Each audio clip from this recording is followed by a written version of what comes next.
കല്യാണസുന്ദരതനും കാരുണ്യാമൃതലോചനം താരുണ്യനിത്യബോധായ ശ്രീനാരായണ ഗുരും ഭജേ. നമഃ ശ്രീനാരായണ ഗുരുദേവ മഹാത്മനി അവതാരവരിഷ്ഠായ പൂർണ്ണബ്രഹ്മസ്വരൂപിണേ. ഓം ശാന്തി ശാന്തി ശാന്തി. ഗുരുപാദങ്ങളിൽ പ്രണമിച്ചുകൊണ്ട്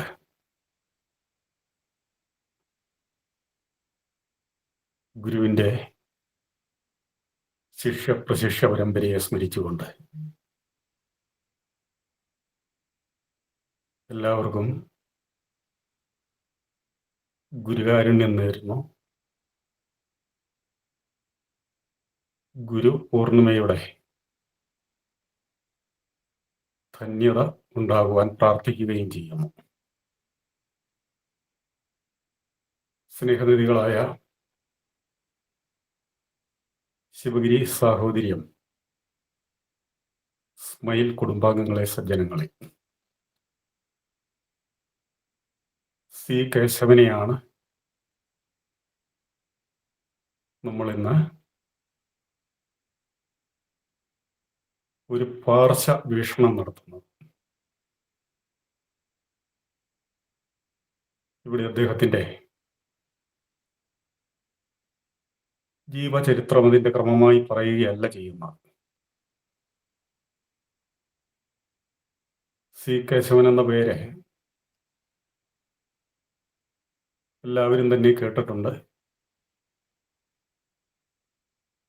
കുറെ കാര്യങ്ങളൊക്കെ അറിഞ്ഞിട്ടുമുണ്ട്. എന്നാൽ അറിയേണ്ട രീതിയിൽ അറിഞ്ഞിട്ടുണ്ടോ? അദ്ദേഹം ശ്രീനാരായണ പ്രസ്ഥാനത്തിൻ്റെ ചരിത്രത്തിൽ അതിൻ്റെ ഗതി വിഗതികളിൽ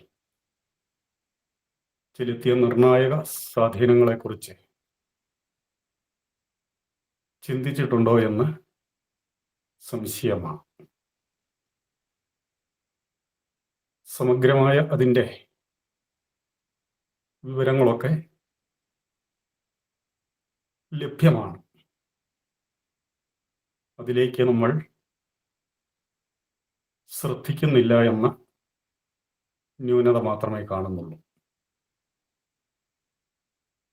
അപ്പോൾ ആദ്യം നമുക്കൊന്ന് ഓർക്കാം, അദ്ദേഹം വിദ്യാസമ്പന്നനായിരുന്നു.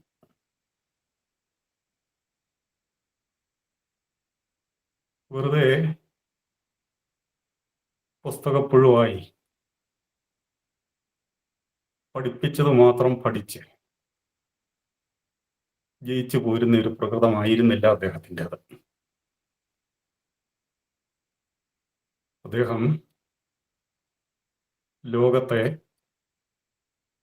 കണ്ണു തുറന്ന് കണ്ടുകൊണ്ടിരുന്നു. കുട്ടിക്കാലം മുതൽക്ക് തന്നെ മയ്യനാട്ട് നിന്ന് ചുറ്റുവട്ടത്തെയൊക്കെ സസൂക്ഷ്മം നിരീക്ഷിച്ച്, എന്ന് മാത്രമല്ല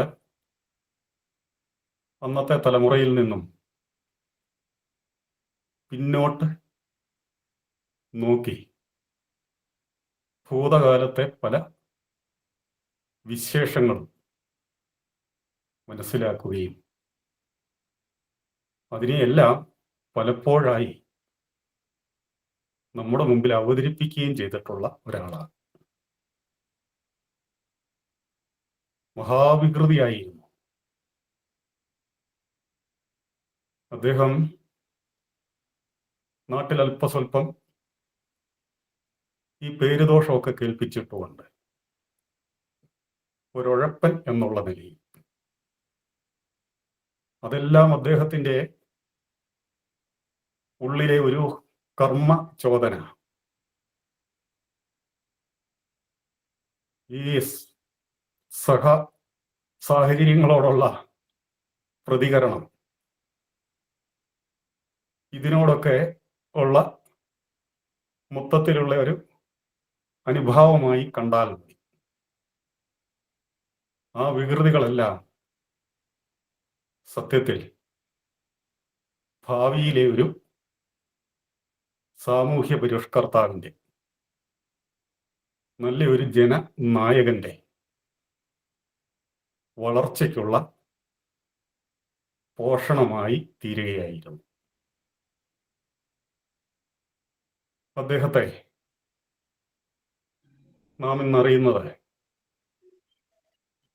രണ്ട് തരത്തിലാണ്. ഒന്ന്, ഒരു കാലഘട്ടത്തിലെ ശ്രീനാരായണ പ്രസ്ഥാന നായകൻ. ശരിയാണ്, അദ്ദേഹം SNDP യോഗത്തിന്റെ ജനറൽ സെക്രട്ടറി ആയിരുന്നു. പിന്നെ രണ്ടാമത്, തിരുവിതാംകൂർ സ്റ്റേറ്റ് കോൺഗ്രസിലൂടെ സ്വാതന്ത്ര്യ സമരത്തിലേക്ക് വരികയും പിന്നീട് കേരള മുഖ്യമന്ത്രിയാവുകയും ചെയ്ത ഒരു സമുന്നതനായ ഒരു രാഷ്ട്രീയ നേതാവ്. ഇപ്പം നിവർത്തന പ്രക്ഷോഭണമെന്നും കേരള അല്ലെങ്കിൽ കൊച്ചി മുഖ്യമന്ത്രി എന്നും ഒക്കെ പറഞ്ഞുകൊണ്ട് നമ്മൾ അവിടെ അങ്ങ് മടക്കുകയാണ്. നോക്കൂ, അദ്ദേഹം ഒരു അഭിഭാഷകനായിരുന്നു. ഈ അഭിഭാഷക വൃത്തിയിലേക്ക് അദ്ദേഹം കടക്കാനിടയായത് ശിവഗിരിയിൽ വെച്ചാണ്. അന്ന്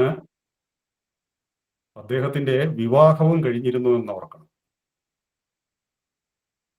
ഏതാണ്ട് 20 വയസ്സ് പിന്നിട്ടിരുന്നു അദ്ദേഹത്തിന്.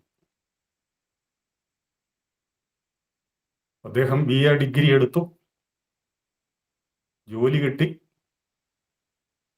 മാവേലിക്കരയും മലബാറിലും ഒക്കെയായി അധ്യാപക വൃത്തിയിൽ ഏർപ്പെട്ടു.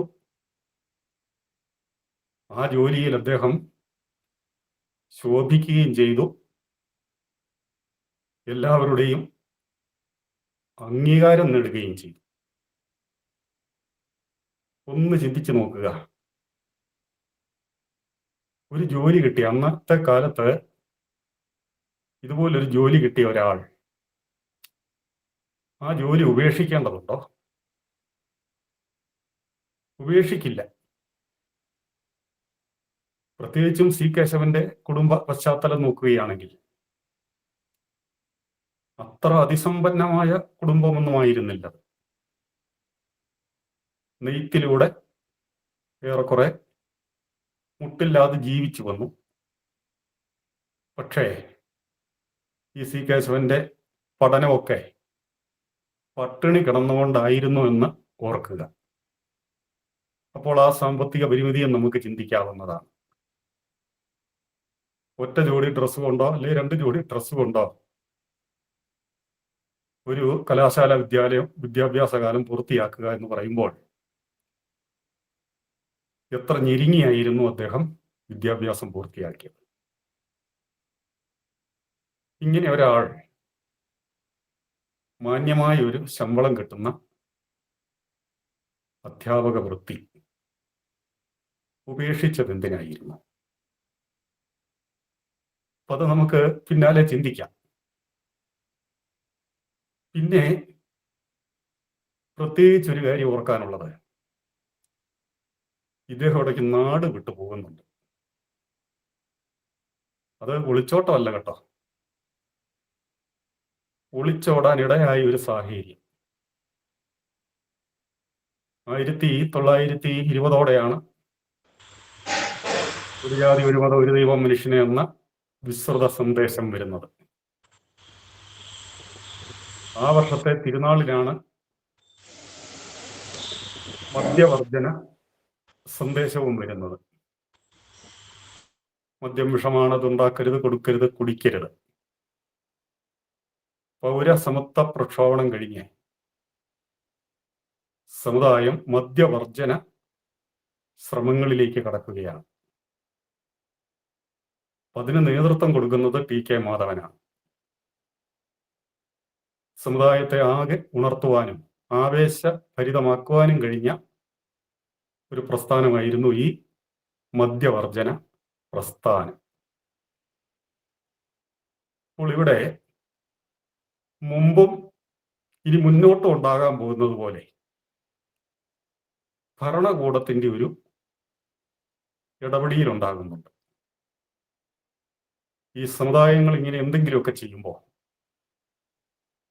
അത് ഭരണകൂടത്തിന് ഭീഷണിയാകുന്നു എന്ന് അവർക്ക് തോന്നുമ്പോൾ അവർ ആ സമുദായങ്ങളിൽ നിന്ന് ആളുകളെ പ്രലോഭിപ്പിച്ച് വശത്താക്കും, പ്രക്ഷോഭണം പൊളിക്കാനും ഒക്കെയായിട്ട്. വൈക്കം സത്യാഗ്രഹ കാലത്തും നിവർത്തന കാലത്തും ഒക്കെ അത് സംഭവിക്കുന്നുണ്ട്. അപ്പൊ മദ്യവർജന പ്രക്ഷോഭണം കൊടുമ്പിരി കൊണ്ട് ഇരിക്കുമ്പോൾ ഇതുപോലൊരു ഇടപെടലുണ്ടാകുന്നുണ്ട്. ഇപ്പൊ ഗവൺമെന്റിന്റെ ആ ചൂണ്ടയിൽ വീണത് മറ്റാരുമല്ല, സി കേശവന്റെ ഭാര്യ പിതാവ് തന്നെയാണ് സി വി കുഞ്ഞിരാമൻ. കേരള കൗമുദിയുടെ സ്ഥാപകനാണ്. അപ്പൊ അദ്ദേഹം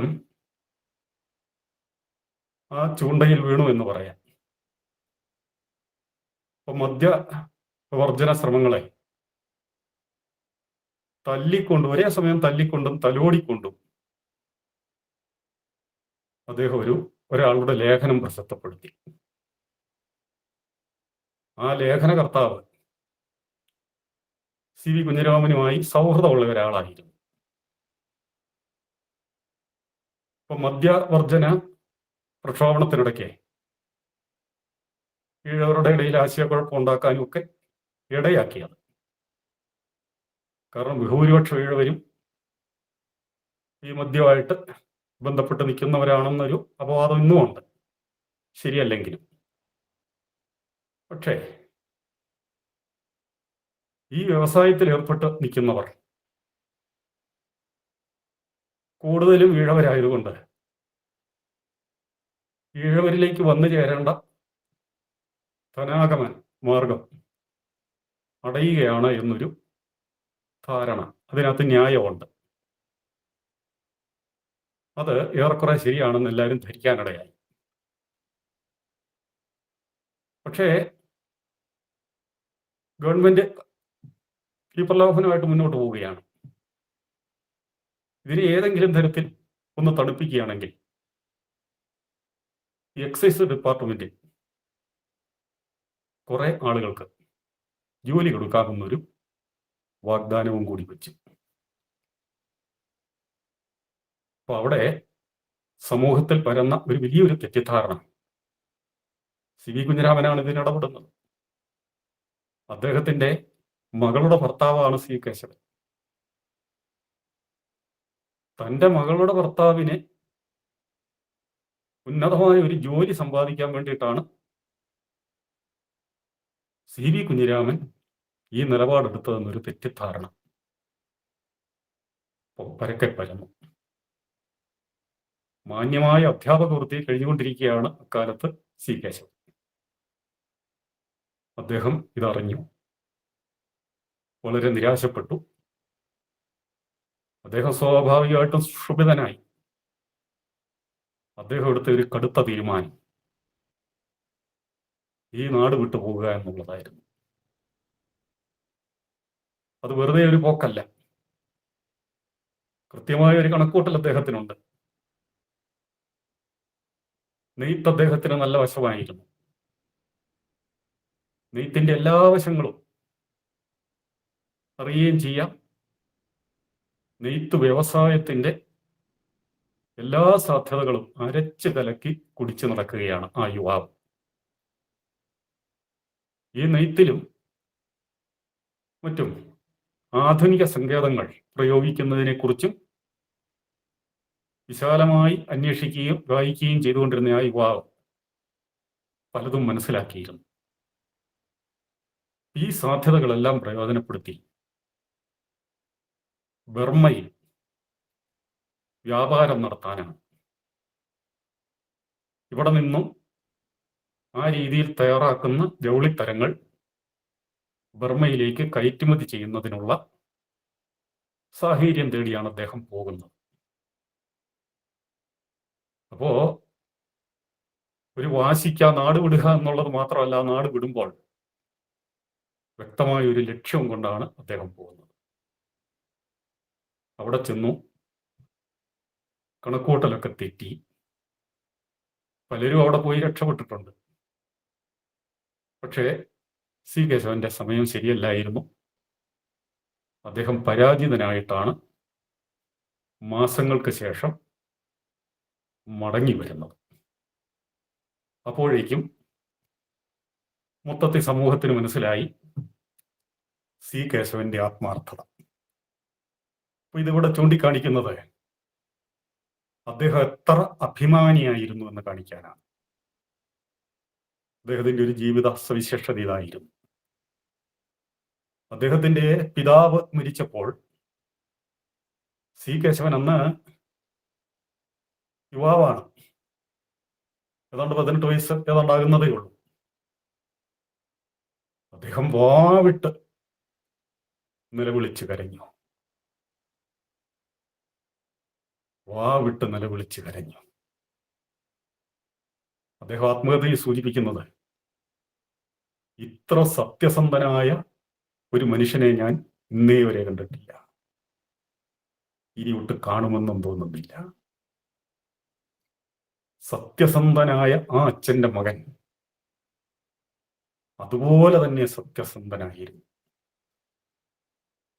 ഒരു കാസ രോഗിയായിരുന്ന, വലിവുകാരനായിരുന്ന അച്ഛനെ, അദ്ദേഹം ഒരു വിദ്വാനായിരുന്നെങ്കിലും ഈ രോഗം കാരണം കൂടുതൽ പൊതുക്കാര്യങ്ങളിലൊന്നും ഇടപെടുകയുണ്ടായില്ല. അതുകൊണ്ട് അദ്ദേഹം അറിയപ്പെട്ടില്ല. ആ അച്ഛന്റെ സത്യസന്ധത മകനിലേക്ക് വരുന്നു. ആ മകന്റെ സത്യസന്ധതയാണ് ഒരുപക്ഷെ മറ്റൊരു തരത്തിലേക്ക് തിരിഞ്ഞ് നാനാവിധമായി പോകുമായിരുന്ന ഈ സമുദായത്തെ പിടിച്ചു നിർത്തിയത്. അത് നമുക്ക് മുമ്പോട്ട് ചില കാര്യങ്ങൾ കേൾക്കുമ്പോൾ മനസ്സിലാകും. അത്ര സത്യസന്ധനായ ആ സി കേശവൻ തന്റെ യശത്തിൽ യാതൊരു കളങ്കവും ഏൽക്കാൻ ഇടവരുത്തില്ലായിരുന്നു. അതിന് അദ്ദേഹം ഒട്ടും ഇട കൊടുക്കുകയും ചെയ്യുമായിരുന്നില്ല. ഈ സംഭവം അതിനൊരു ഉത്തമ ഉദാഹരണമാണ്. ഭാവിയിൽ അദ്ദേഹം രാഷ്ട്രീയത്തിൽ പ്രവേശിക്കുമ്പോഴും ഇതേ നയം തന്നെയാണ് അദ്ദേഹം പിന്തുടരുന്നത്. ഒരിക്കലും ഒരു പ്രലോഭനത്തിനും അദ്ദേഹം വഴിപ്പെടുമായിരുന്നില്ല. ഇദ്ദേഹം ബർമ്മയിൽ നിന്ന് വന്നതിന് ശേഷമാണ് ശിവഗിരിയിൽ സ്വാമി തൃപ്പാദങ്ങളുമായി കൂടിക്കാണുന്നത്. അതിനു മുമ്പ് കണ്ടിട്ടില്ലെന്നുള്ളതല്ല. ആ ഗുരുസന്നിധിയിൽ ചെന്ന് കുറെ ദിവസങ്ങൾ താമസിക്കുകയുണ്ടായി. തൃപ്പാദങ്ങളുമായിട്ട് അടുത്തിടപഴകി. തൃപ്പാദങ്ങൾ ചില ചുമതലകളൊക്കെ ഈ യുവാവിനെ ഏൽപ്പിക്കുന്നുണ്ട്. അവിടുന്ന് വ്യവസായം കൊണ്ട് അഭിവൃദ്ധിപ്പെടാൻ ആഹ്വാനം ചെയ്യുക മാത്രമല്ല, ഒരു അഭിവൃദ്ധി മാർഗം എന്ന നിലയിൽ അവിടെ ഒരു നെയ്ത്തുശാല തുടങ്ങിയിരുന്നു. അതന്ന് ആകപ്പാടെ താറുമാറായി കിടക്കുകയായിരുന്നു. അതിനെ ഒന്ന് ക്രമപ്പെടുത്താൻ സി കേശവൻ ശ്രമിക്കുന്നുണ്ട്. അവിടെ പല കാര്യങ്ങളിലും, നിത്യകാര്യങ്ങളിലെല്ലാം ഇടപെടുന്നത് കൂടാതെ ഏറെ സമയം ഗുരുദേവനുമായി സ്വൈര്യ സംഭാഷണത്തിൽ ഏർപ്പെടുവാനും ഒക്കെ ഇടയാകുന്നുമുണ്ട്. സി കേശവനെ ഗുരുദേവൻ അറിയാൻ പാടില്ലാഞ്ഞിട്ടല്ല. സി വി കുഞ്ഞിരാമന്റെ അനന്തരം അതിൻ്റെതായ ഒരു വാത്സല്യവും പരിഗണനയുമുണ്ട്.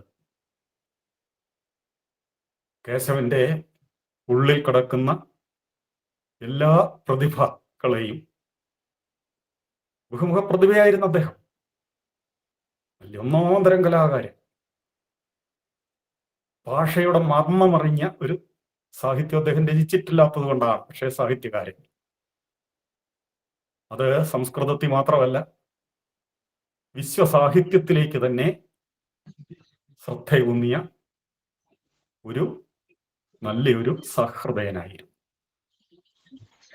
നല്ലൊരു പാട്ടുകാരനായിരുന്നു, നല്ലൊരു നടനായിരുന്നു, ഇനി യുക്തിവാദിയായിരുന്നു എന്ന് അദ്ദേഹം തന്നെ പറയുന്നുണ്ട്. നമുക്കെല്ലാം ഒരുപക്ഷെ അദ്ദേഹത്തോട് ഇഷ്ടം തോന്നാത്തത് ശബരിമലയ്ക്ക് ക്ഷേത്രത്തിന് തീ പിടിച്ച അവസരത്തിൽ ഒരമ്പലം നശിച്ചാൽ അത്രയും അന്ധത പോയി എന്ന് അദ്ദേഹം പറഞ്ഞത് ഇത് കാട്ടുതീ പോലെ എല്ലാവരുടെയും മനസ്സിൽ ഇപ്പോഴും നിൽക്കുകയാണ്. അങ്ങനെ ഒരാളെ കൊണ്ട് അങ്ങനെ പറയിപ്പിച്ച സാഹചര്യം എന്താണെന്ന് ചിന്തിച്ചു നോക്കുകയാണെങ്കിൽ ഒരു നീണ്ട സംഭാഷണത്തിനുള്ള ഒരു ഗ്രന്ഥത്തിന് തന്നെയുള്ള വകയുണ്ട്. അമ്പലങ്ങളും അവിടുത്തെ ആചാരങ്ങളും മുറകളും ഒന്നും അറിയാൻ പാടില്ലാത്ത ആളായിരുന്നില്ല സി കേശവൻ. അദ്ദേഹം ഒരു ഉത്സവ ഭ്രാന്തനായിരുന്നു യൗവനകാലത്ത്. എവിടെ ഉത്സവം ഉണ്ടെങ്കിലും അവിടെ എല്ലാം പോകും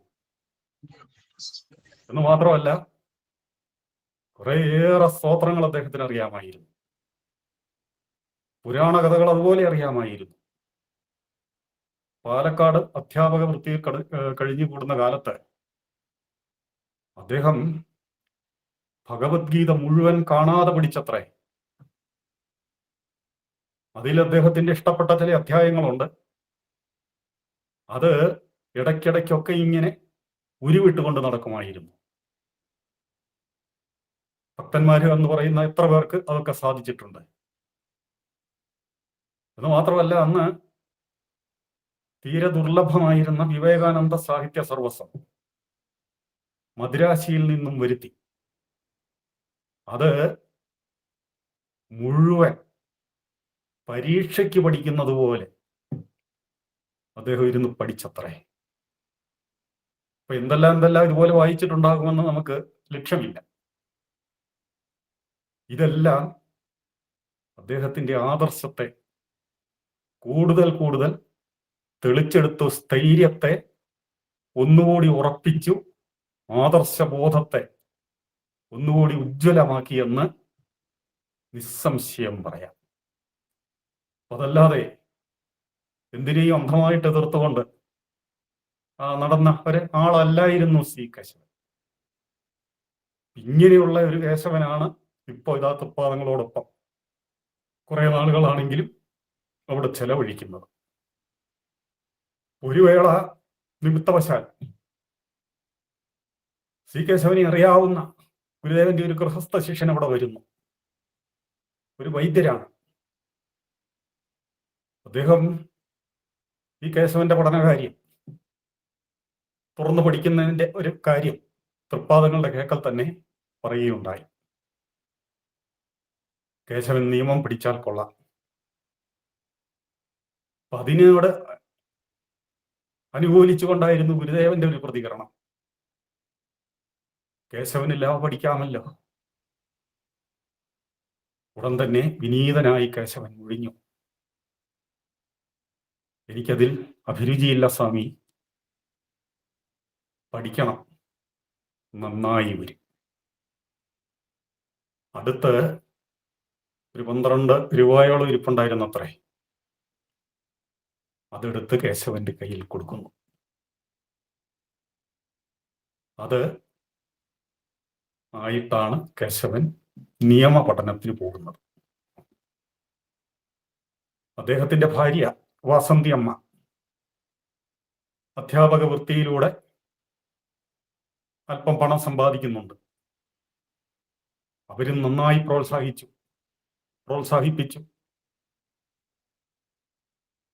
സി വി കുഞ്ഞിരാമനും പ്രോത്സാഹിപ്പിച്ചു. പോരാതെ വരുന്ന സഹായങ്ങളെല്ലാം അവർ ചെയ്തു കൊള്ളാം എന്ന് ഉറപ്പും കൊടുത്തു. അങ്ങനെയാണ് തിരുവനന്തപുരത്ത് ലോ കോളേജിൽ അദ്ദേഹത്തിന്റെ നിയമ പഠനം തുടങ്ങുന്നത്. അദ്ദേഹത്തിന്റെ വിവാഹം വളരെ വൈകിയായിരുന്നു, ഏതാണ്ട് 30-നോടടുത്ത പ്രായത്തിലായിരുന്നു. ആ വിവാഹത്തെക്കുറിച്ച് പറയുമ്പോൾ ഈ അന്നത്തെ കാലത്ത് ഈഴവരുടെ ഇതുപോലുള്ള കർമ്മങ്ങളൊക്കെ നടത്തുവാൻ വാത്തി സമ്പ്രദായമുണ്ട്. ഈഴവാത്തി എന്ന് പറയും. വാത്തിയാണ് ഈഴവരുടെ ഇതുപോലുള്ള പൗരോഹിത്യ കർമ്മമൊക്കെ ചെയ്യുക. ആ ഇടയ്ക്കുണ്ടായി എന്തോ ഒരു വിഷയത്തിന്റെ പേരിൽ ഈ കുടുംബത്തിന്, വിശേഷിച്ച് സി വി കുഞ്ഞിരാമന്, ഒരു വാത്തി വിലക്കുണ്ടായിരുന്നു. സമുദായത്തിലെ എത്ര ഉന്നതനാണെങ്കിലും ശരി, ഈ വാത്തി വിലക്കുണ്ടായാൽ അത് വലിയൊരു അപമാനമായിട്ടാണ് കരുതപ്പെടുന്നത്. അതുകൊണ്ട് വിവാഹം നടത്താൻ, അതിന് കാർമ്മികത്വം വഹിക്കുവാൻ ആരുമില്ലായിരുന്നു. ആ കർമ്മം ഏറ്റെടുത്തത് സാക്ഷാൽ ടി കെ മാധവനാണ്. ടി കെ മാധവനാണ് മാല എടുത്തു കൊടുക്കുന്നതും ആ വിവാഹം നടത്തുന്നതും. അദ്ദേഹത്തിന്റെ ഒരു നല്ല സരസ സംഭാഷണമൊക്കെ അവിടെ നടക്കുന്നുണ്ട്. അപ്പൊ ഈ വിവാഹത്തിന്റെ ഒരു പ്രത്യേകത എന്തായിരുന്നു? ഇന്നത്തെ തലമുറയ്ക്ക് അതിന്റെ ആ തീവ്രത എത്ര മനസ്സിലായെന്ന് വരില്ല. കാരണം ഇന്ന് ഏത് കാര്യത്തിനും എല്ലാ മനുഷ്യരും ജാതിമത ഭേദമന്യേ സഹകരിക്കുന്നുണ്ട്. അന്നത്തെ കാലത്ത് കഷ്ടിച്ച് വഴി നടക്കാനൊക്കെ സ്വാതന്ത്ര്യം പൂർണ്ണമായി കിട്ടിയിട്ടില്ലെന്നും പറയാം. അങ്ങനെ ഒരു കാലത്ത് ഈ ഒന്നിച്ചുണ്ണുക, ഒന്നിച്ച് സഹവസിക്കുക, സി കെ എസ് അവിടെ പഠിക്കാൻ പോകുന്ന കാലത്ത് ഈ പൊതു ഹോസ്റ്റലിലൊന്നും നിൽക്കാൻ ഉള്ള ആയിട്ടില്ല. ഈഴവർ പ്രത്യേകം, ബാക്കിയുള്ളവരൊക്കെ താമസിക്കുന്നിടത്ത് ഇവർക്ക് പ്രവേശനം കൊടുക്കില്ല. ക്ലാസ്സിലിരിക്കാം, അത് പ്രത്യേക സ്ഥാനത്ത്. ആ കാലത്ത് പോലും അത്രയൊക്കെ ആയിട്ടുള്ളൂ. അക്കാലത്തെ വിവാഹത്തിന് അതാത് ജാതിയിൽപ്പെട്ടവരല്ലാതെ ആരും അവിടെ ആഹാരം കഴിക്കില്ല. സി കേശവന്റെ വിവാഹം ഇതിൽ നിന്നും വ്യത്യസ്തമായിരുന്നൊരു പുതിയൊരു വഴി അവിടെ തുറക്കുകയാണ് മയ്യനാട്ട്. അതിനകത്ത് സി കേശവന്റെ സുഹൃത്തുക്കളും സി വി കുഞ്ഞിരാമന്റെ സുഹൃത്തുക്കളുമായി ജാതിമത ഭേദമന്യേ ധാരാളം നായന്മാരും മറ്റ് സമുദായക്കാരും പങ്കെടുത്ത് അത് അവിടെ ഒരു പുതിയ ചരിത്രം സൃഷ്ടിച്ചു. ഒറ്റപ്പെട്ട ചില ഉൽപ്പതിഷ്ണുക്കളെ കൂട്ടി ഒരു സദ്യ നടത്തുക, ഈ മിശ്രഭോജനം നടത്തുക എന്നൊക്കെ പറയാൻ എളുപ്പമുണ്ട്. പക്ഷെ ഇതുപോലെ സ്വാഭാവികമായിട്ട് മനസ്സോടെ ആളുകൾ വന്നുകൂടി അതിൽ സഹകരിച്ചു പോയത് അന്നത്തെ കാലത്ത് വലിയൊരു അത്ഭുതം തന്നെയായിരുന്നു. ഇനി നമ്മൾ ശ്രദ്ധിക്കാൻ പോകുന്നത് ഗുരുദേവന്റെ കൽപ്പനയായിരുന്നു കേശവൻ ലോ പഠിക്കണം. ഇവിടെ ഓർമ്മ വരുന്നത് കുമാരനാശാനെ, കായിക്കര കുമാരുവിനെ ഉപരി വിദ്യാഭ്യാസത്തിന് വിദേശത്തേക്ക്, അന്നത്തെ വിദേശം എന്ന് പറഞ്ഞാൽ കേരളം വിട്ട് എന്ന് കരുതിയാൽ മതി, അവിടുന്ന് ബാംഗ്ലൂരും കുറെ കാലം മദുരാശിയിലും കൽക്കട്ടയിലും ഒക്കെ താമസിക്കുമ്പോൾ കേവലം പഠിക്കുക മാത്രമല്ല ചെയ്തത്, ലോകത്തിലെ പല മാറ്റങ്ങളും പല സംസ്കാരങ്ങളും കൂടി പരിചയിക്കുകയും ആർജിക്കുകയും കൂടിയായിരുന്നു. ആ വിദ്യയുടെ വെളിച്ചം മാത്രമല്ല, ആ വലിയ വലിയ മാറ്റത്തിന്റെ, ആ കാലത്തിന്റെ ശബ്ദം കേട്ടുണർന്നുകൊണ്ടാണ് അദ്ദേഹം തിരിച്ച് അരിവുപ്പുറത്തെത്തുന്നത്. അങ്ങനെ ഉണർന്ന് സജ്ജനായ ഒരു കുമാരനാശാനെയാണ് ശ്രീനാരായണ ധർമ്മ പരിപാലന യോഗത്തിന്റെ സാരഥ്യം ഏൽപ്പിക്കുന്നത്. ഗുരുദേവന്റെ ഒരു ദീർഘവീക്ഷണം നോക്കിക്കൊള്ളുക. അന്നത്തെ കാലത്ത് ബി എക്കാർ അപൂർവമായിരുന്നു. അങ്ങനെ ഒരാളെ, അതും അഭിരുചിയില്ലാത്ത ഒരാളെ എന്ന് പറഞ്ഞാൽ, ഇതുപോലെ കഴിവുള്ള ഒരാളെ, ഇതുപോലെ വിശാല വീക്ഷണമുള്ള ഒരാളെ നിയമം പഠിപ്പിച്ച് സജ്ജമാക്കേണ്ടതിന്റെ ആവശ്യകതയുണ്ടായിരുന്നു. ചരിത്രത്തിന് അത് ആവശ്യമായിരുന്നു. അങ്ങനെ ഒരു നിയമപരിജ്ഞാനവും കൂടി കേശവനില്ലായിരുന്നു എങ്കിൽ, കേശവന്റെ കാലം മുതൽ, കേശവൻ ഇതാ ടി കെ മാധവൻ വന്നിരിക്കുകയാണ്. ഈ വിവാഹം നടത്തി, അത് 1929 ഒരു വർഷം കഴിയുമ്പോൾ ടി കെ മാധവൻ അകാലത്തിൽ പൊലിയുന്നു. നട്ടുച്ച സൂര്യൻ അസ്തമിച്ചതുപോലുള്ള ഒരു നഷ്ടം. പക്ഷെ നമുക്ക് ചിന്തിക്കുമ്പോൾ അതൊരു നഷ്ടമായി തോന്നേണ്ടതില്ല. ഇത് ഏതാണ്ടൊരു ബാറ്റൻ കൈമാറുന്നത് പോലായിപ്പോയി. ടി കെ മാധവൻ അസ്തമിക്കുന്നു, ഇതാ സി കേശവൻ ഉദയം ചെയ്യുന്നു. സിംഹള സിംഹമെന്ന് അറിയപ്പെടുന്നത്, നാം ഇന്നറിയപ്പെടുന്നത് സി കേശവൻ. പക്ഷേ സിംഹള സിംഹമെന്ന് ആദ്യം വിശേഷിക്കപ്പെട്ടത് ഈ സംഭവത്തിനും ഏതാണ്ട് ഒരു വ്യാഴവട്ടക്കാലം മുമ്പ്, ഏതാണ്ട് ഒരു 1918 കാലഘട്ടത്തിലാണ്. പൗരസമത്വ പ്രക്ഷോഭണത്തിന്റെ ഭാഗമായി ഒരു മഹാസമ്മേളനം നടക്കുകയാണ്. ഈഴവ സമുദായവും ക്രിസ്തീയ സമുദായങ്ങളും കൂടി സംയുക്തമായി പൗരസമത്വ പ്രക്ഷോഭണം നടക്കുമ്പോൾ അവിടെയാണ് ടി കെ മാധവനെ അതിൻ്റെ നേതാക്കൾ അവതരിപ്പിക്കുന്നത്. അദ്ദേഹത്തെ പ്രസംഗിക്കാൻ ക്ഷണിക്കുന്നത് തന്നെ, ഇനി ഞാൻ നിങ്ങളുടെ മുമ്പിൽ അവതരിപ്പിക്കാൻ പോകുന്നത് ഒരു സിംഹള സിംഹത്തിനെയാണ് എന്ന് പറഞ്ഞുകൊണ്ടാണ്. കേരളം അന്നോളം കേട്ടിട്ടില്ലാത്ത തരത്തിലുള്ള ഒരു പ്രസംഗം ആദ്യമായി കേൾക്കുകയായിരുന്നു. ഏതെല്ലാം തരത്തിലുള്ള പ്രസംഗം കേട്ടിട്ടുള്ള ഒരു നാടാണിത്. പക്ഷെ ടി കെ മാധവന്റെ പ്രസംഗത്തിന് ആ വാഗ്ധോരണിക്ക് തുല്യം മറ്റൊന്നില്ലായിരുന്നു. ഇതുപോലെ അങ്ങ് ഒഴുകുകയാണ്. അത് വാക്കുകളുടെ പ്രവാഹമല്ല, ആ വാക്കുകളിലെല്ലാം ആശയങ്ങളുടെ പ്രതിഫലനമുണ്ട്. അതിൻ്റെ ഒരു പ്രത്യേകത, അത് കേൾക്കുന്നവരിൽ വന്ന് പതിയുക തന്നെ ചെയ്യും. ശിലാലിഖിതം പോലെ പതി, അതുപോലൊരു മാസ്മര ശക്തി ഉണ്ടായിരുന്നു. നോക്കൂ, അദ്ദേഹത്തെ സിംഹള സിംഹമെന്ന് അവിടെ അവതരിപ്പിച്ചു. പക്ഷേ ഇദ്ദേഹം സിംഹള സിംഹമെന്ന് അറിയപ്പെട്ടില്ല. ഇതാ ടി കെ മാധവൻ ബാറ്റൻ കൈമാറിയ ഈ സി കേശവൻ സിംഹള സിംഹമെന്ന് ഭാവിയിൽ അറിയപ്പെടുകയാണ്. പിന്നീടത് കേരള സിംഹമെന്നൊക്കെ നിവർത്തന കാലത്ത് ഇതേക്കുറിച്ച് അറിയാൻ മേലാത്തവരങ്ങനെ എഴുതുന്നുണ്ടെങ്കിലും ഈ രീതിയിലാണ് അദ്ദേഹത്തെക്കുറിച്ച് ഉണ്ടായിട്ടുള്ള മുദ്രാവാക്യങ്ങളേറെ. അപ്പോൾ ഇവിടെ അദ്ദേഹം യോഗത്തിന്റെ നേതൃത്വത്തിലേക്ക് ടി കെ മാധവനെ തുറന്ന് നേരെ അങ്ങ് വരികയല്ലായിരുന്നു. ടി കേശവന്റെ ഒരു പ്രത്യേകത, അദ്ദേഹം ഓർമ്മ വെച്ച കാലം മുതൽ സാമുദായിക പ്രവർത്തനങ്ങളിലെല്ലാം പങ്കെടുക്കുന്നുണ്ട്, പരിപാടികളിലും പങ്കെടുക്കുന്നുണ്ട്. കുട്ടിക്കാലം മുതൽ തന്നെ അതിൻ്റെ എല്ലാ വളർച്ചയിലും അദ്ദേഹം സാക്ഷിയാണ്. സി കുഞ്ഞിരാമൻ ഗുരുദേവ ശിഷ്യനായിരുന്നു.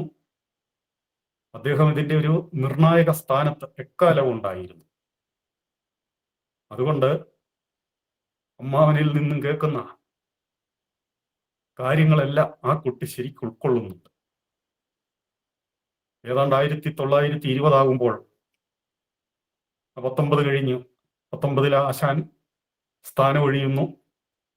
ആ ഘട്ടത്തിൽ ഈ പഠിച്ചു മിടുക്കനായി ഊർജസ്വലനായി നിൽക്കുന്ന ഈ യുവാവിനെ യോഗത്തിന്റെ അസിസ്റ്റന്റ് സെക്രട്ടറി ആക്കാൻ ഒരു നിർദ്ദേശം വരുന്നുണ്ട്. സി കേശവൻ ഒഴിഞ്ഞു മാറുകയാണ്. 1923 ആകുന്നു. അവിടെ വൈക്കം സത്യാഗ്രഹത്തിന്റെ അത് പെട്ടെന്നാണ് അത് രൂപപ്പെട്ടത്.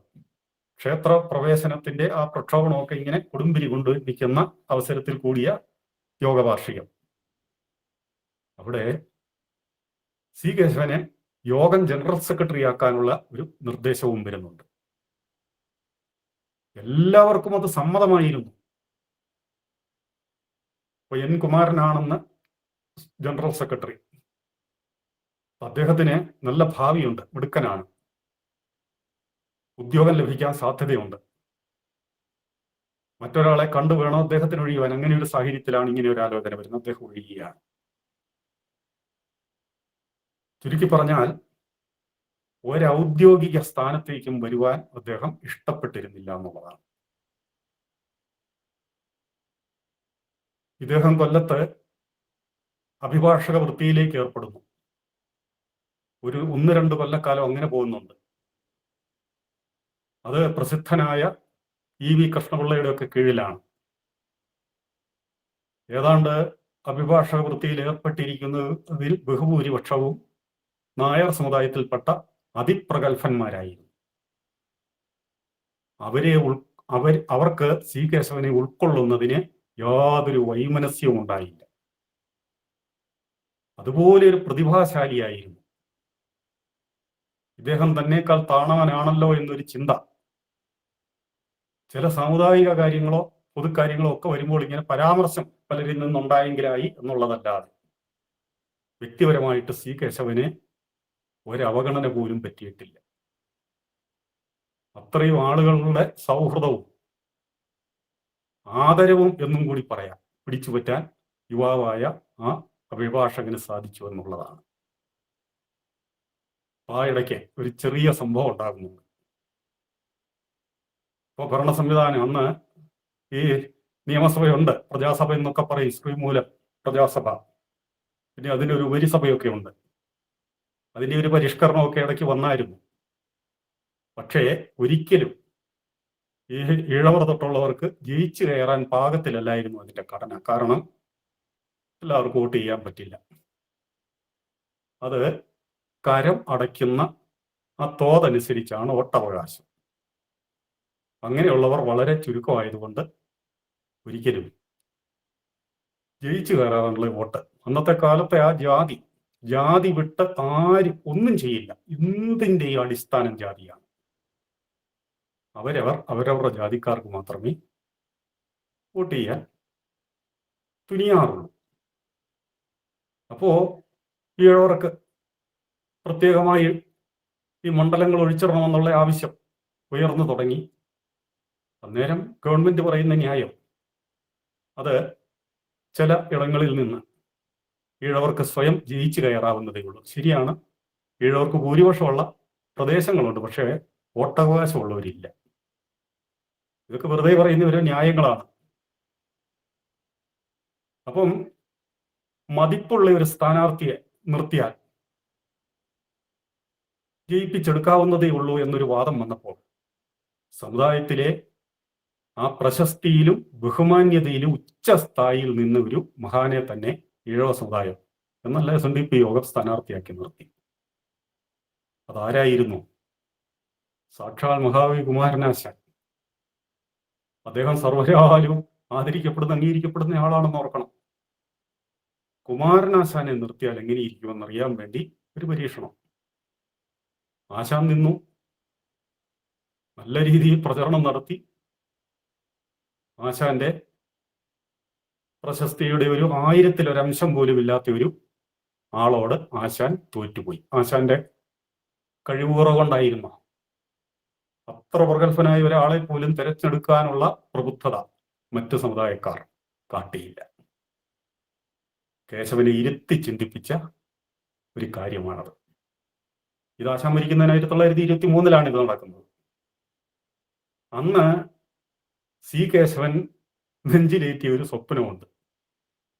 അത് ഇന്ത്യൻ നാഷണൽ കോൺഗ്രസിന്റെ, ഇന്നത്തെ അല്ല കേട്ടോ, നാഷണൽ കോൺഗ്രസിന്റെ ഒരു ആശയമായിരുന്നു. വൈക്കം സത്യാഗ്രഹം നടക്കുന്ന സമയത്ത് ആ ഇടയ്ക്ക് നടന്ന ദേശീയ കോൺഗ്രസ് സമ്മേളനങ്ങളിലെല്ലാം അംഗീകരിച്ച ഒരു പ്രധാന കാര്യം സർവ സമുദായ മൈത്രി. കേശവൻ അന്ന് കണ്ട കാര്യം, ഈ രീതിയിൽ സമൂഹം മുന്നോട്ട് പോയാൽ അന്യോന്യം ബന്ധപ്പെടാത്ത, അന്യോന്യം പോരടിക്കുന്ന, അന്യോന്യം സഹകരിക്കാത്ത ആളുകളായി ഈ സമുദായം മുമ്പോട്ട് പോകും. ഒന്നിനൊന്ന് അത് വർദ്ധിച്ചു വരത്തേ ഉള്ളൂ. അതിനൊരു പരിഹാരം ആയിട്ട് സി കേശവന്റെ മനസ്സിൽ ഊറിക്കൂടിയ ഒരാശയം സർവ സമുദായ മൈത്രിയാണ് ഉണ്ടാകേണ്ടത്. അപ്പൊ എല്ലാവരെയും അങ്ങനെ ഒന്നിച്ചു കൊണ്ടുവരിക, ഒരേ ധാരയിൽ നിർത്തി ഒരേ ലക്ഷ്യത്തിൽ പ്രവർത്തിക്കുവാൻ ഒരു പൊതുസംഘടനയ്ക്ക് മാത്രമേ സാധിക്കൂ. അതിന് പറ്റുന്ന ഒരു പ്രസ്ഥാനം കോൺഗ്രസ് ആണ്. ഇതിനെ രാഷ്ട്രീയമായിട്ടല്ല കാണേണ്ടത് കേട്ടോ, അന്നൊരു ദേശീയ പ്രസ്ഥാനം എന്ന് കരുതിയാൽ മതി. ഇനി ആ വാക്കെ ഉപയോഗിക്കും, ദേശീയ പ്രസ്ഥാനമാണ് അതിന് പറ്റുന്നത്. അപ്പോൾ അവിടെ 1938 ടി കെ മാധവന്റെ മരണശേഷം നിയമസഭയൊന്ന് പരിഷ്കരിക്കുകയാണ്.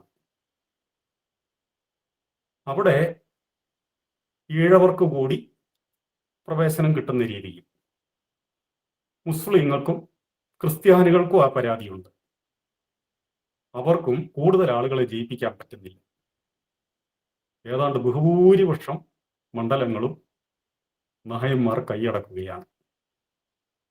അപ്പോൾ ഈ മത്സരം കഴിയുന്തോറും ക്രിസ്ത്യാനികൾക്കും മുസ്ലിങ്ങൾക്കും ഈഴവർക്കും നായന്മാരോടുള്ള ആ വാശി വർദ്ധിക്കുകയാണ്. ഇവരെ കൂടുതൽ പൊങ്ങാതെ, ഇവര് സംഘടിക്കാതെ, ഇവരിൽ ഭിന്നിപ്പുണ്ടാക്കാൻ, അതാണ് മുമ്പേ കണ്ടത്, സമുദായങ്ങളെ ഭിന്നിപ്പുണ്ടാക്കുക. ഇവർ യോജിച്ചു നിന്നാലേ തങ്ങൾക്കൊരു ഭീഷണിയാകത്തുള്ളൂ. അതുകൊണ്ട് ഓരോരോ വിഷയങ്ങൾ വരുമ്പോൾ ഇവരിൽ കുത്തിത്തിരിപ്പുണ്ടാക്കി കുറച്ചു പേർക്കൊക്കെ അധികാരവും പദവികളും ഒക്കെ കൊടുത്ത് അവരെ വശത്താക്കി നിഷ്ക്രിയരാക്കുക. ഇത് നല്ല തമാശയാണ് കേട്ടോ. അങ്ങനെയാണ് ഈ വൈക്കം സത്യാഗ്രഹത്തിന്റെ കാലത്തൊക്കെ ഈ സഞ്ചാര സ്വാതന്ത്ര്യ പ്രമേയമൊക്കെ ഒറ്റ ഒരു ഈഴവന്റെ വോട്ട് കൊണ്ടല്ലേ തോറ്റുപോയത്. ആ സന്ദർഭമൊക്കെ ഒന്ന് ഓർത്തു നോക്കൂ. അന്ന് ഒരു പ്രത്യേകതയുണ്ട്. നായന്മാരായ സകല മെമ്പർമാരും സഞ്ചാര പ്രമേയത്തിന് അനുകൂലമായിട്ട് വോട്ട് ചെയ്തപ്പോൾ ഒറ്റ ഈഴവന്റെ വീട്ടിൽ ഇത് തോറ്റുപോയി. അത് ഡോക്ടർ പൽപുവിന്റെ ജ്യേഷ്ഠൻ പി പരമേശ്വരനായിരുന്നു. അപ്പോൾ അതൊരു കോൺട്രാക്ടിന്റെ അടിസ്ഥാനത്തിലാണ്, അല്ലാതെ അയാൾ വ്യക്തിപരമായിട്ട് ഈ കൈക്കൂലി മാടിച്ച് മറിഞ്ഞു എന്നാരും തെറ്റിദ്ധരിച്ചേക്കരുത്. അത് സമുദായത്തിൽ ഈ ഈഴവർ റെഗുലേഷനെ തുറന്നുണ്ടായ ഒരു ഭിന്നിപ്പുണ്ട്. അതിലൊരു വിഭാഗത്തെ അടർത്തിയെടുത്ത് അവരിൽ കുറെ ആളുകൾക്ക് ജോലിയും പദവികളും ഒക്കെ കിട്ടി. അവരാവശ്യപ്പെട്ട ഒറ്റ കാര്യമേ ഉള്ളൂ, സഞ്ചാര സ്വാതന്ത്ര്യ പ്രമേയത്തിനെതിരായിട്ട് വോട്ട് ചെയ്യണം. ഈ വിഭാഗക്കാർക്ക് അനുകൂലമായിട്ട് അപ്പൊ ഈഴവ റെഗുലേഷനിൽ അവരാവശ്യപ്പെട്ട ഒരു ക്ലോസും ചേർക്കും. അപ്പൊ ഇതൊക്കെ കുറച്ചൊക്കെ പഠിച്ചവർക്കേ മനസ്സിലാവുള്ളൂ, അല്ലാത്തവർക്ക് വളരെ ബോറടിക്കും, ക്ഷണിക്കുക. അപ്പൊ ആ രീതിയിലാണ് സഞ്ചാര സ്വാതന്ത്ര്യം പ്രമേയം പരാജയപ്പെടുത്തുന്നത്. ഇതിന് എത്രയോ സംഭവങ്ങൾ ഉണ്ടാകുന്നുണ്ട്. ഇതാ ഇവിടെ അതുപോലെ തന്നെ സംഭവിക്കാൻ പോവുകയാണ്. ആദ്യമായി ജനസംഖ്യാനുപാതികമായി എല്ലാ സമുദായങ്ങൾക്കും പ്രാതിനിധ്യം ഉറപ്പാക്കണമെന്നൊരാവശ്യം ഉന്നയിക്കപ്പെടുന്നു.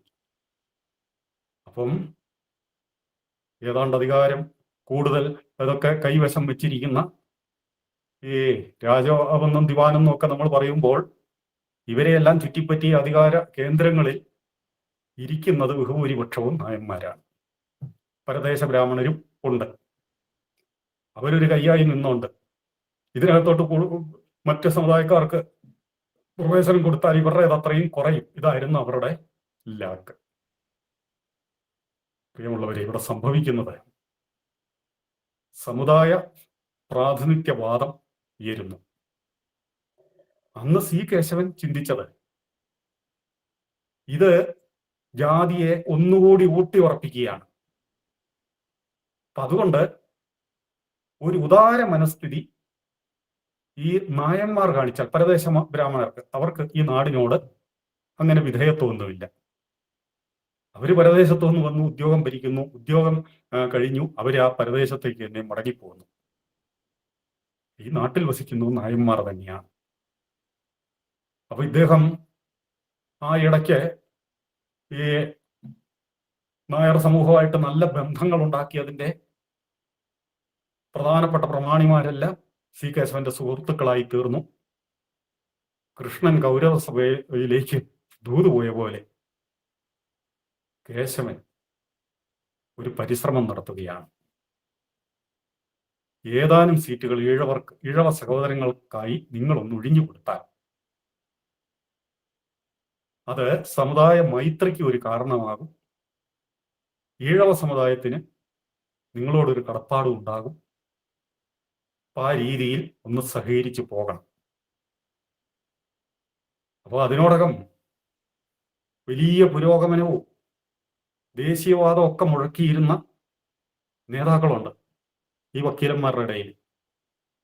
കേശവന്റെ ഈ നിർദ്ദേശം കേട്ടിട്ട് ഇവരാരും ഒന്നും മിണ്ടിയില്ല, മൗനമായിട്ടിരുന്നതേയുള്ളൂ. കേശവൻ വീണ്ടും ഇതിന്റെ ഗുണത്തെക്കുറിച്ച് ഒന്നുകൂടി എല്ലാവരോടും വിശദീകരിച്ചു കൊടുത്തു. വീണ്ടും മൗനമാണ്. കേശവന് മനസ്സിലായി, ഇവർ ഈ ദേശീയം പറയുന്നതിനകത്ത് ഇത്രയൊക്കെ ആത്മാർത്ഥതയുള്ളൂ.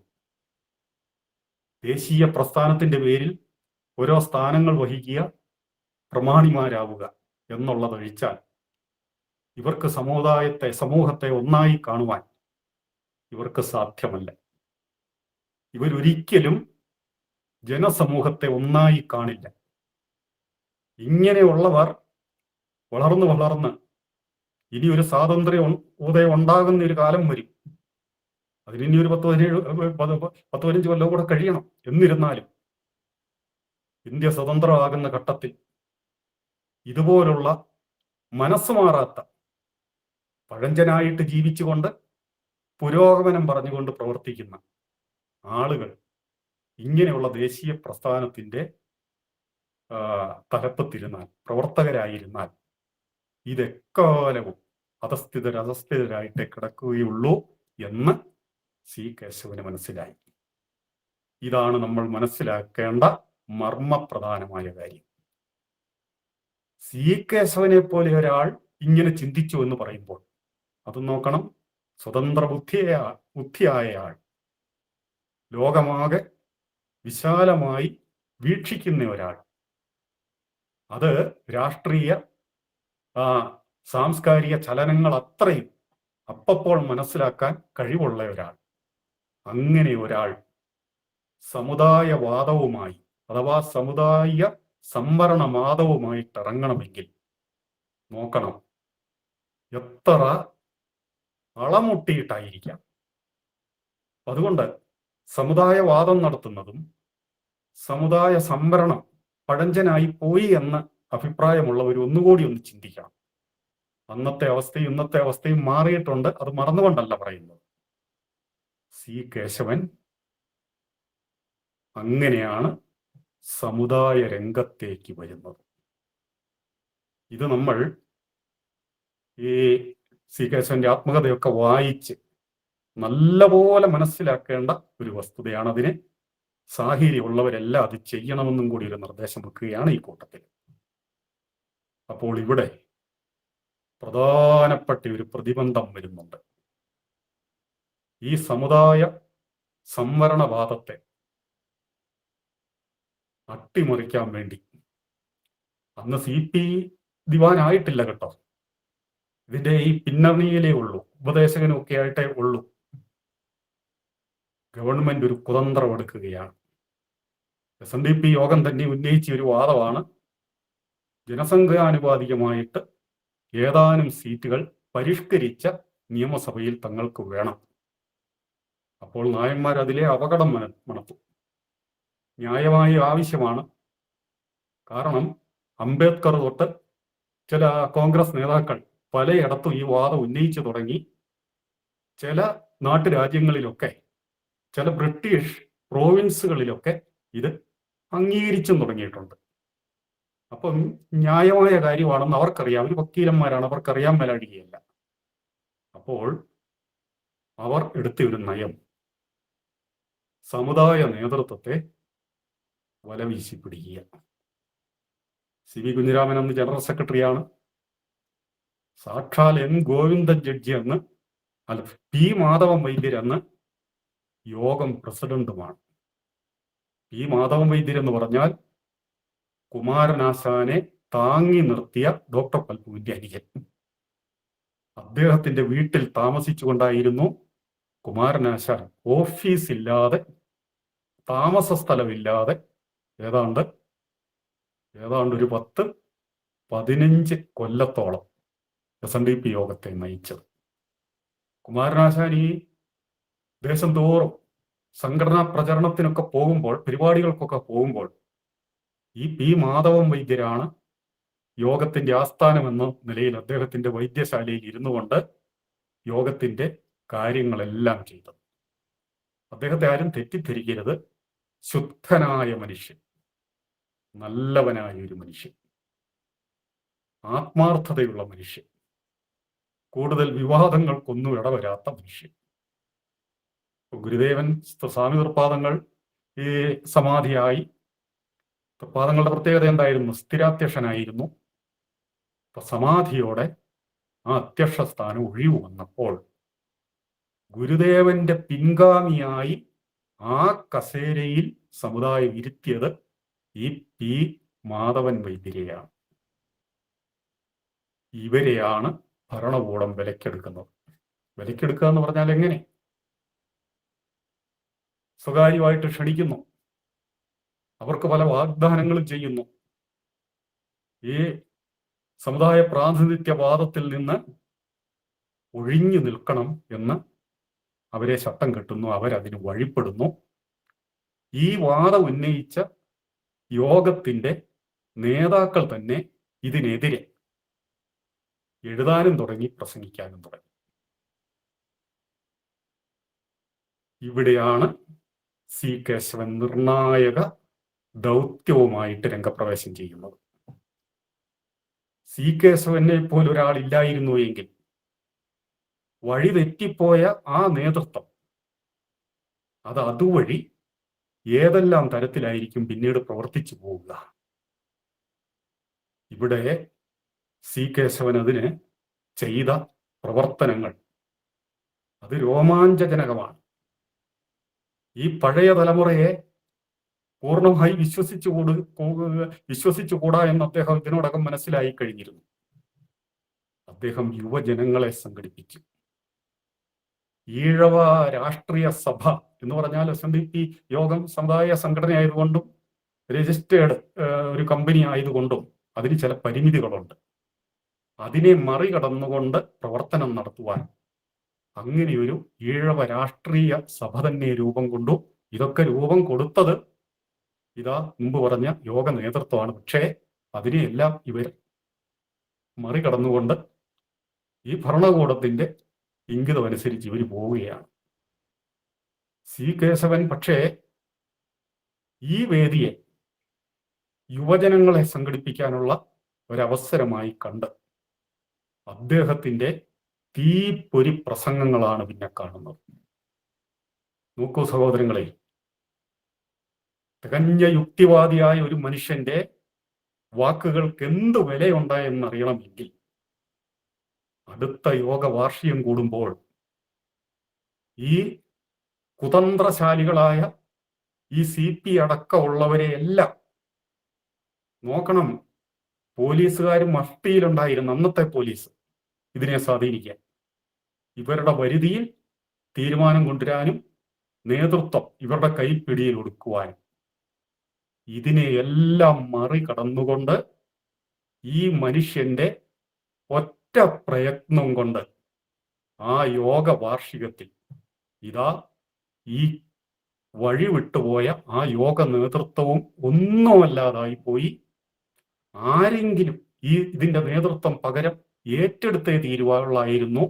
അപ്പോൾ അവിടെ സ്വാഭാവികമായിട്ടും ഇതിന് മുൻകൈ എടുത്തു നിന്ന സി കേശവൻ തന്നെ ആ യോഗം ജനറൽ സെക്രട്ടറി സ്ഥാനം ഏറ്റെടുക്കുകയും ചെയ്തു. അത് മറ്റൊരാളെ ഏൽപ്പിക്കാൻ അദ്ദേഹം ഏറെ ആഗ്രഹിച്ചിരുന്നു കേട്ടോ, പക്ഷെ നടന്നില്ല. കാരണം ഇങ്ങനെ സംഭവവികാസങ്ങൾ അതുപോലെ ഗുരുതരമായിരുന്നു. പൂർണ്ണമായും അതിനെ മനസ്സിലാക്കാൻ എല്ലാവർക്കും അത് സാധിച്ചുമില്ല. ഇദ്ദേഹത്തിന് അനുയോജ്യനായൊരു യോഗം പ്രസിഡന്റും വന്നു.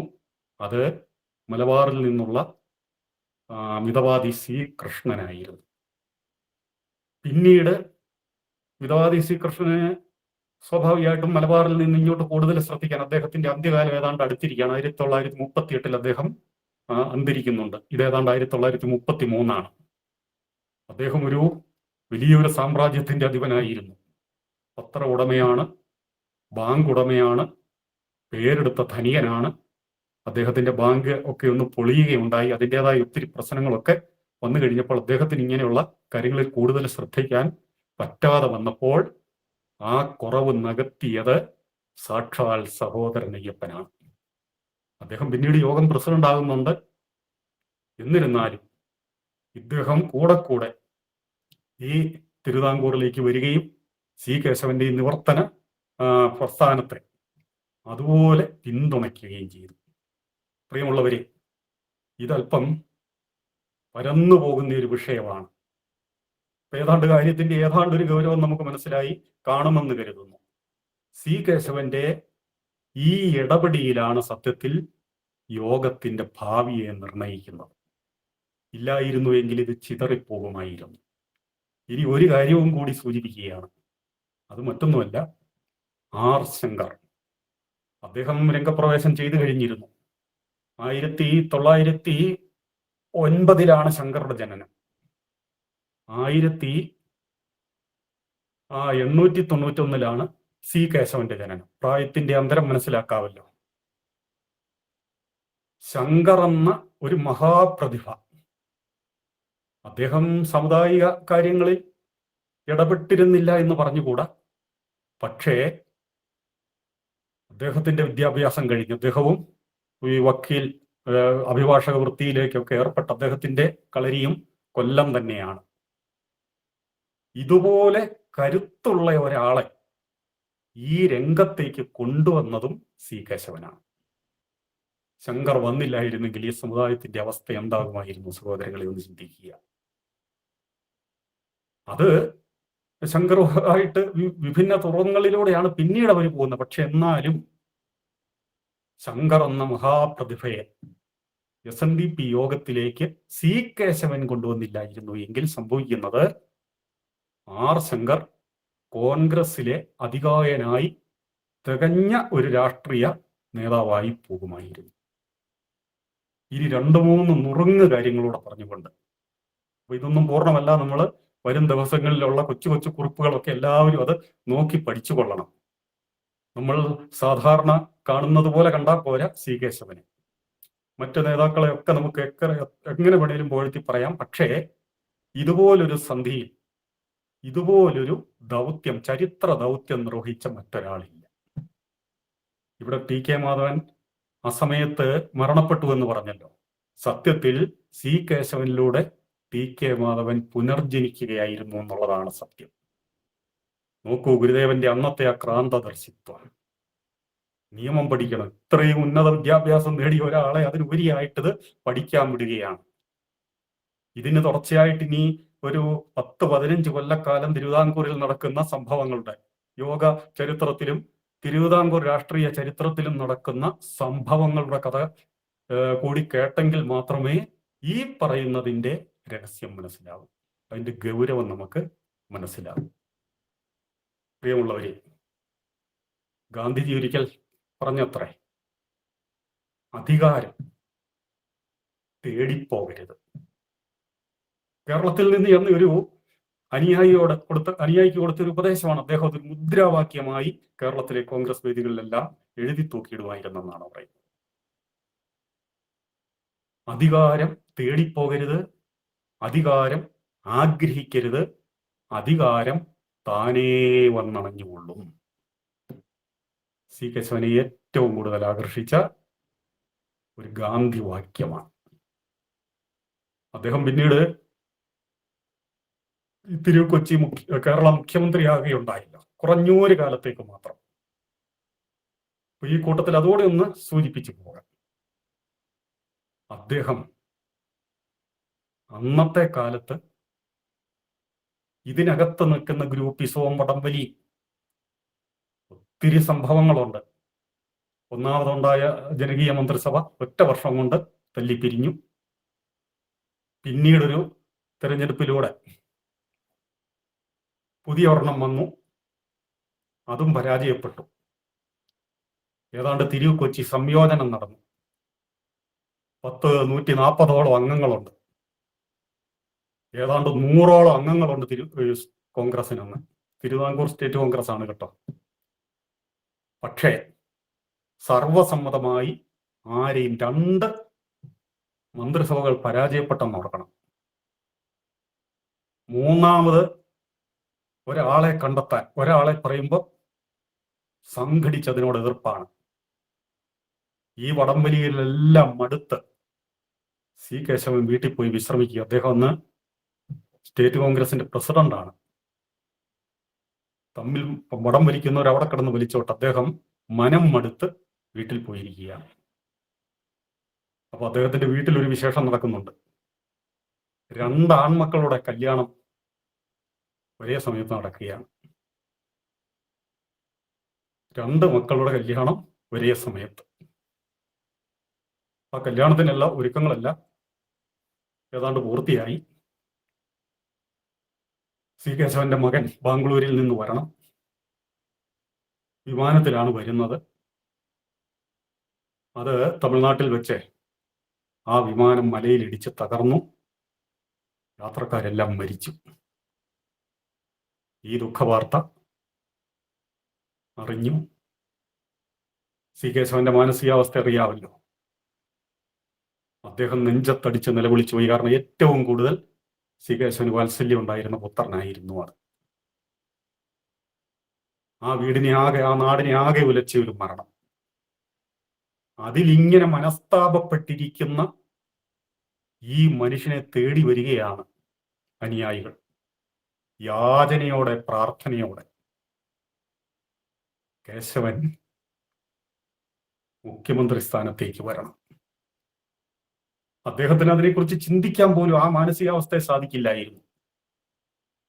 മകനെക്കുറിച്ച് ഓർത്ത് ഓർത്ത് നീറി നീറി നിൽക്കുന്ന ആ മനുഷ്യന്റെ മുമ്പിലേക്ക് ഇവരും വരുന്നത് വളരെ വിഷമത്തോടെയാണ്. ഇദ്ദേഹം കാര്യഗൗരവമുള്ള ആളാണ്. നടക്കുന്ന സംഭവങ്ങളെല്ലാം അദ്ദേഹം അറിയുന്നുണ്ട്, വീക്ഷിക്കുന്നുണ്ട്, പഠിക്കുന്നുണ്ട്. സി കേശവനിലെ ഉത്തരവാദിത്വം ഉണർന്നു. ഇവിടെ തപിച്ചിരുന്നാൽ നശിക്കാൻ പോകുന്നത് ഒരു നാടിന്റെ തന്നെ ഭാവിയാണ്. ഇങ്ങനെ ഒരു അവസ്ഥയിൽ നിന്ന് ഇദ്ദേഹത്തെ സർവസമ്മതമായി എല്ലാവരും കൂടി, കാരണം മറ്റൊരാൾ വരാനില്ലായിരുന്നു, ആരുടെ പേര് വന്നാലും ശക്തമായൊരു എതിർക്കുകയാണ്.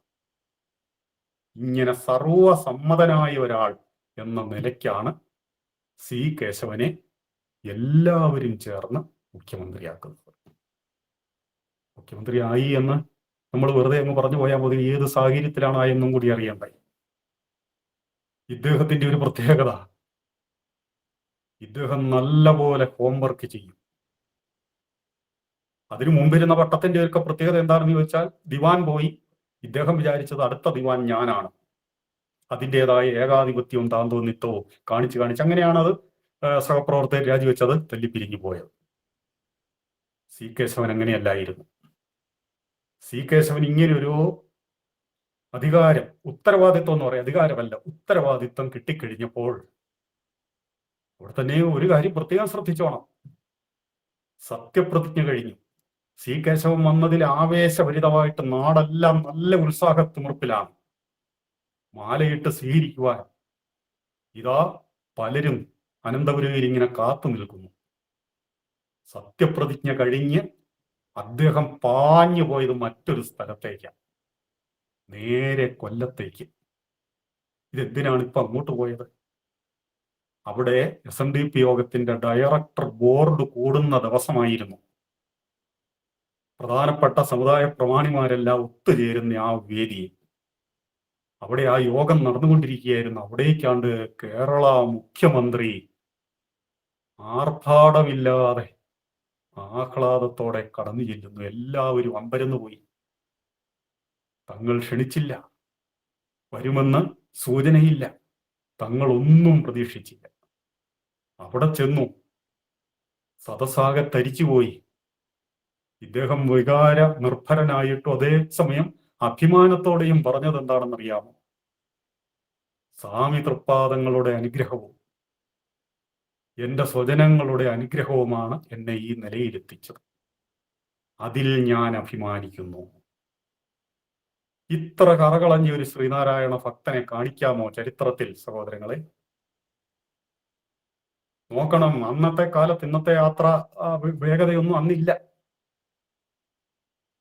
ഇവിടെ വന്ന് സ്വന്തം സമുദായത്തിന്റെ ഡയറക്ടർ ബോർഡ് യോഗത്തിൽ കൂടി തൃപ്പാദങ്ങൾക്ക് കൂടി പ്രണാമം അർപ്പിച്ചിട്ടാണ് അദ്ദേഹം പോയി ആ സ്വീകരണങ്ങളൊക്കെ ഏറ്റുവാങ്ങി. അപ്പം നോക്കണം, പാതിരാവരെ ആളുകൾ രാജവീതികളിലെല്ലാം കാത്തുനിന്നുവെന്നാണ്, പിരിഞ്ഞു പോകാതെ. അത്ര ആവേശത്തോടെയുള്ള ഒരു സ്വീകരണം മറ്റാർക്ക് ലഭിച്ചിട്ടുണ്ട്? ഇദ്ദേഹം ഒരു പത്രസമ്മേളനം നടത്തി. അപ്പൊ ഇദ്ദേഹത്തെ ബഹുമാന്യനായ മുഖ്യമന്ത്രി എന്ന് അഭിസംബോധന ചെയ്തുകൊണ്ടാണ് സ്വാഗതം പറഞ്ഞത്. പക്ഷെ ആ സ്വാഗതം പറഞ്ഞിങ്ങനെ തുടങ്ങിയപ്പോൾ തന്നെ അദ്ദേഹം ഇടപെട്ടു, എഴുന്നേറ്റ് വിനയത്തോടെ, ഞാനൊരു കാര്യം പറയട്ടെ, ബഹുമാനിക്കേണ്ടത് നിങ്ങളെയാണ്, നിങ്ങളാണ് ബഹുമാന്യർ, നിങ്ങളുടെ ദാസനാണ് ഞാൻ. ഇങ്ങനെ പറയുന്ന ഒരു മുഖ്യമന്ത്രിയെ കാണിച്ചു തരുമോ? അന്ന് കൂടുതൽ മുഖ്യമന്ത്രിമാരെ ഒന്നും കണ്ടുപിടിക്കാൻ പുറകോട്ട് ഇല്ല, പുതിയ സംവിധാനം വരുന്നതാണെന്ന് ഓർക്കണം. അല്ലാതെ ഈ അഹങ്കാരികളായ മുഖ്യമന്ത്രിമാരെ കണ്ടിട്ട് നമുക്ക് വേറിട്ട് അങ്ങനെ വന്നതല്ല. അതുകൊണ്ട് മേലി ബഹുമാന്യ എന്ന് ചേർത്ത് വിളിക്കരുത് എന്ന് വിനയപൂർവ്വം അവരോട് ഉപദേശിച്ചത്രേ. ഇതായിരുന്നു സി കേശവൻ. അദ്ദേഹം കണ്ട ഒരു കാര്യം, ഇപ്പൊ ഇതാ എല്ലാവരും ഇങ്ങനെ കൂടി നിപ്പുണ്ട്, ഇത്രയും കാലം അധികാരം പിടിച്ചാൽ മതി, സ്വാതന്ത്ര്യം നേടിയാൽ മതി, അങ്ങനെ ഒരു ലക്ഷ്യമുണ്ടായിരുന്നു. ഇതുവരെയുള്ള കാര്യമല്ല ഇങ്ങോട്ട് വരുന്നത്. ഇനി മുന്നോട്ട് നാടിനെ ക്ഷേമകരമായ പ്രവർത്തനങ്ങൾ ചെയ്തില്ല എങ്കിൽ, അന്യോന്യം കാലുവാരിക്കൊണ്ടും വർഗീയത പറഞ്ഞ് ചേരി തിരിച്ചുമൊക്കെ നിന്നുകൊണ്ടിരുന്നാൽ ഇവിടെ സമൂഹമേ അധപ്പതിക്കും. അതുണ്ടാകരുത്. ക്രിയാത്മകമായ കർമ്മ പരിപാടികളിലേക്ക് കടക്കണം. അദ്ദേഹം അതിനെ, ഇദ്ദേഹത്തിന്റെ പുത്രൻ പഠിച്ച നമ്മുടെ ഈ മധുരയാണ്, അവിടെ ഒരു സ്കൂളുണ്ട്, അമേരിക്കൻ സ്കൂൾ. അപ്പോൾ അവിടെ മകനെ ചേർക്കാൻ പോയി. കെ ബാലകൃഷ്ണന്റെ കാര്യമാണ് പറയുന്നത്. നല്ല പരിചയമുണ്ട്. അവിടെ ഒരു പ്രൊഫസർ ഉണ്ടായിരുന്നു, അദ്ദേഹമായിട്ട് പരിചയപ്പെട്ടിരുന്നു. അതിസമർത്ഥനായ ഒരു തത്വശാസ്ത്രജ്ഞൻ. അദ്ദേഹത്തെ ക്ഷണിച്ചു വരുത്തി വീട്ടിൽ താമസിപ്പിച്ചു. വീട്ടിലെന്ന് പറയുമ്പോൾ മയ്യനാട്ട് വീടല്ല, ഈ മുഖ്യമന്ത്രിയുടെ വീട്ടിൽ. ഒപ്പം താമസിപ്പിച്ചുകൊണ്ട് അദ്ദേഹവുമായി ചർച്ച നടത്തി ഭരണപരമായ കാര്യങ്ങൾ മുഴുവൻ, ഇത്രയും നല്ല ഭരണതന്ത്രജ്ഞനായിട്ട് പോലും ഉപരി പഠിക്കാൻ അദ്ദേഹം കാട്ടിച്ച. അപ്പൊ അദ്ദേഹം ആദ്യമേ എടുത്ത ഒരു ആലോചന ഭൂപരിഷ്കരണം.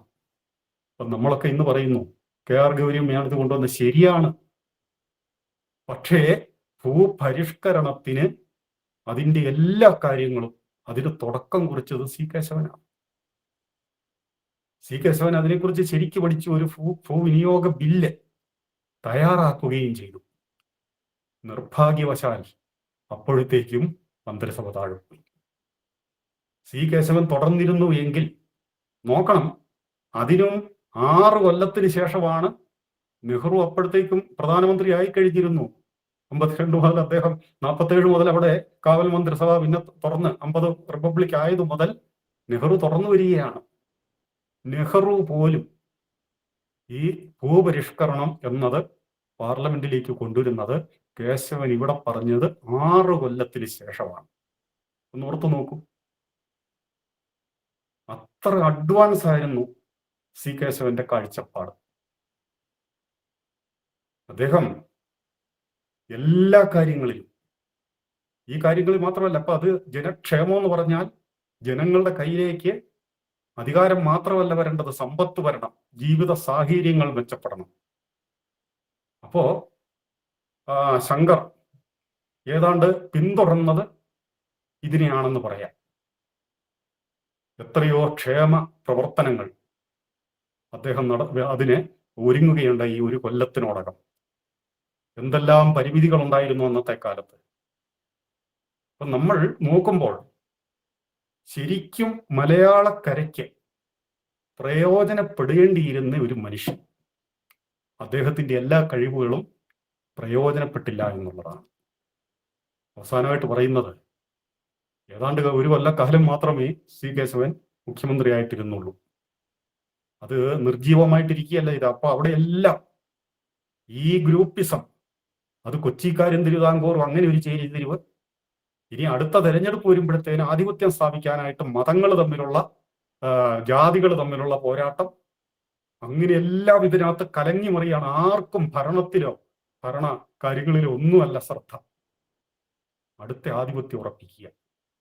ഇതിൽ മനം മടുത്താണ് സത്യത്തിൽ ജനം ഇടത് ചേരിയായതെന്ന് ഇനിയെങ്കിലും ചിന്തിക്കുക. ഇടത് ചേരി എന്ന് പറഞ്ഞാൽ നമ്മൾ മറ്റ് രാഷ്ട്രീയ ഇത് വെച്ചല്ല പറഞ്ഞത്, മടുത്തുപോയി. സത്യത്തിൽ അതിൻ്റെ പിന്തുടർച്ചയായിട്ടാണ് പിന്നീട് ഈ പരിഷ്കരണങ്ങളെല്ലാം വന്നത്. അദ്ദേഹം നമ്മൾ കാണുന്നത് പോലെ അത്ര നിസ്സാരനൊന്നും ആയിരുന്നില്ല. അദ്ദേഹത്തെ ഈ വേറൊരു തരത്തിലും കൂടെ കാണണം. അത് മറ്റൊന്നുമല്ല, ഈ സ്റ്റേറ്റ് കോൺഗ്രസിന്റെ ഈ പ്രവർത്തനം എന്ന് പറഞ്ഞാൽ പ്രസംഗങ്ങളിലൂടെ ജനങ്ങളെ വശീകരിച്ച ഇതുപോലൊരാൾ കേരള രാഷ്ട്രീയത്തിലില്ല. പ്രസംഗങ്ങളാണ് ഇദ്ദേഹത്തിനെ ജനകീയനാക്കിയത്. ജനങ്ങൾക്ക് കേൾക്കുമ്പം അറിയാമായിരുന്നു ഇത് വെറും വീൺവാക്കല്ല. ഇദ്ദേഹം വിശ്വസിക്കുന്നതേ പറയൂ, പറഞ്ഞാൽ പ്രവർത്തിക്കും എന്ന് മാത്രമല്ല, അദ്ദേഹത്തിന്റെ 2 പെൺമക്കളുണ്ട്. അവർ മുതിർന്നു കഴിഞ്ഞപ്പോൾ ബാല്യക്കാരെ, ആ ബാല്യദശയൊക്കെ പിന്നിടുമ്പോൾ ഈ മക്കളെയും കൂടെ കൂട്ടിപ്പോകുമായിരുന്നു. അപ്പോൾ അവിടെയൊക്കെ ചെന്ന് കഴിയുമ്പോൾ ഇദ്ദേഹം ഒരു പാട്ടുകാരനാണ്. ഈ മക്കളെ കൊണ്ട് പാടിക്കും. ആ സദസ്സിനെ ഉദ്ബുദ്ധമാക്കുന്ന രീതിയിൽ, ഈ സദസ്സിന് ആവേശം പകരുന്ന രീതിയിലുള്ള കുമാരനാശാന്റെ കവിതകളോ, ആ ഇടയ്ക്ക് വിരചിക്കപ്പെട്ട വിപ്ലവഗാനങ്ങളോ, സഖാക്കളെ സഖാക്കളെ എന്ന് തുടങ്ങുന്ന ഇതുപോലുള്ള പാട്ടുകൾ ആദ്യം കേട്ടത് ഇതുപോലുള്ള വേദികളിലാണെന്നുള്ളത് എത്ര പേർക്കറിയാം? അതുപോലെ തന്നെ തൊഴിലാളി പ്രസ്ഥാനം, അതിലേക്ക് കടന്നുപോയാൽ നമ്മൾ പാതിരായാലും എഴുന്നേക്കില്ല. അതുകൊണ്ട് ഇത് നമുക്ക് ഇവിടെ അവസാനിപ്പിക്കുകയാണ്. സി കേശവനെ ഉപരിപ്ലവമായി കാണേണ്ട ഒരാളല്ല, അദ്ദേഹം പഠിക്കപ്പെടേണ്ട ഒരാളാണ്. അത് കൂടുതൽ പഠിക്കുമ്പോൾ നമുക്കൊരു നഷ്ടബോധം തന്നെ തോന്നും. അന്ന് കേശവൻ അവതരിപ്പിച്ച പല കാഴ്ചപ്പാടുകളും ഇന്നും പ്രസക്തമാണ് സമുദായ പ്രവർത്തനത്തിൽ എന്നുകൂടി സൂചിപ്പിച്ചുകൊണ്ട് ആ രീതിയിലേക്ക് നമുക്ക് നമ്മുടെ അന്വേഷണം തുടരണം എന്നൊരു നിർദ്ദേശവും കൂടി വെച്ചുകൊണ്ട് എല്ലാവർക്കും ഗുരുദേവാനുഗ്രഹം നേർന്നുകൊണ്ട് ഈ വാക്കുകൾ സമർപ്പിക്കുന്നു. നന്ദി, നമസ്കാരം.